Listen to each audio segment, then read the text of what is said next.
भारतीय संविधान का अनुच्छेद 87 राष्ट्रपति का विशेष अभिभाषण article 87 of the Indian constitution president's special address. अनुच्छेद 87 भारतीय संविधान का एक महत्वपूर्ण अनुच्छेद है जो राष्ट्रपति को संसद के दोनों सदनों को संबोधित करने का अधिकार देता है। यह एक विशेष अवसर होता है जब राष्ट्रपति सरकार की नीतियों और कार्यक्रमों का विवरण प्रस्तुत करते हैं और संसद के अगले सत्र के लिए एजेंडा सेट करते हैं। अनुच्छेद 87 का सार। अनुच्छेद 87 में दो मुख्य प्रावधान हैं। अनुच्छेद 87 एक, राष्ट्रपति प्रत्येक आम चुनाव के बाद संसद के पहले सत्र की शुरुआत में दोनों सदनों को एक साथ संबोधित करते हैं। इस अभिभाषण में राष्ट्रपति सरकार की नीतियों और योजनाओं का वर्णन करते हैं जो सरकार आगामी वर्षों में लागू करना चाहती है। अनुच्छेद 87 2, राष्ट्रपति प्रत्येक वर्ष के पहले सत्र की शुरुआत में भी संसद को संबोधित करते हैं। यह अभिभाषण भी महत्वपूर्ण होता है क्योंकि इसमें सरकार की पिछले वर्ष की उपलब्धियों और भविष्य की योजनाओं का विवरण होता है। अनुच्छेद 87 का महत्व। सरकार की नीतियों का आधिकारिक बयान। राष्ट्रपति का अभिभाषण सरकार की नीतियों का सबसे आधिकारिक बयान होता है।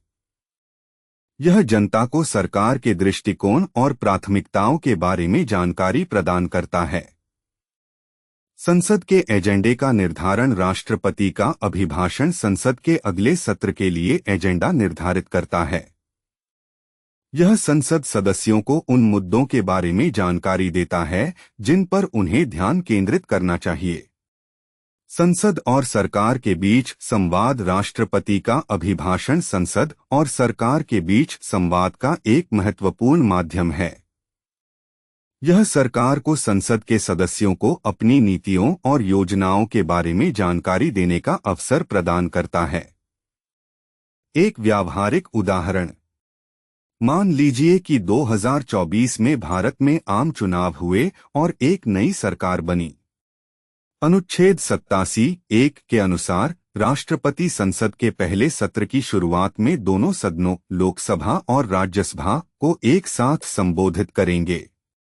अपने अभिभाषण में राष्ट्रपति निम्नलिखित बातों पर प्रकाश डाल सकते हैं। सरकार की प्राथमिकताएं। राष्ट्रपति सरकार की मुख्य प्राथमिकताओं जैसे कि आर्थिक विकास, रोजगार सृजन, शिक्षा, स्वास्थ्य सेवा और सामाजिक न्याय के बारे में बात कर सकते हैं। सरकार की नीतियां और कार्यक्रम। राष्ट्रपति सरकार द्वारा इन प्राथमिकताओं को प्राप्त करने के लिए शुरू की गई नीतियों और कार्यक्रमों का विवरण दे सकते हैं। उदाहरण के लिए वे नई शिक्षा नीति, आयुष्मान भारत योजना या मेक इन इंडिया अभियान के बारे में बात कर सकते हैं। सरकार के भविष्य के लक्ष्य। राष्ट्रपति सरकार के भविष्य के लक्ष्यों और योजनाओं को साझा कर सकते हैं। उदाहरण के लिए वे 2047 तक भारत को एक विकसित राष्ट्र बनाने के सरकार के लक्ष्य के बारे में बात कर सकते हैं। राष्ट्रपति का अभिभाषण एक महत्वपूर्ण घटना है जो सरकार की दिशा और प्राथमिकताओं को दर्शाती है। यह संसद सदस्यों और आम जनता को सरकार की योजनाओं और दृष्टिकोण के बारे में जानकारी प्रदान करता है। निष्कर्ष। अनुच्छेद 87 भारतीय संविधान का एक महत्वपूर्ण हिस्सा है जो राष्ट्रपति को संसद को संबोधित करने और सरकार की नीतियों और कार्यक्रमों का विवरण प्रस्तुत करने का अधिकार देता है। यह एक विशेष अवसर है जो सरकार और संसद के बीच संवाद को बढ़ावा देता है और जनता को सरकार के दृष्टिकोण के बारे में सूचित करता है।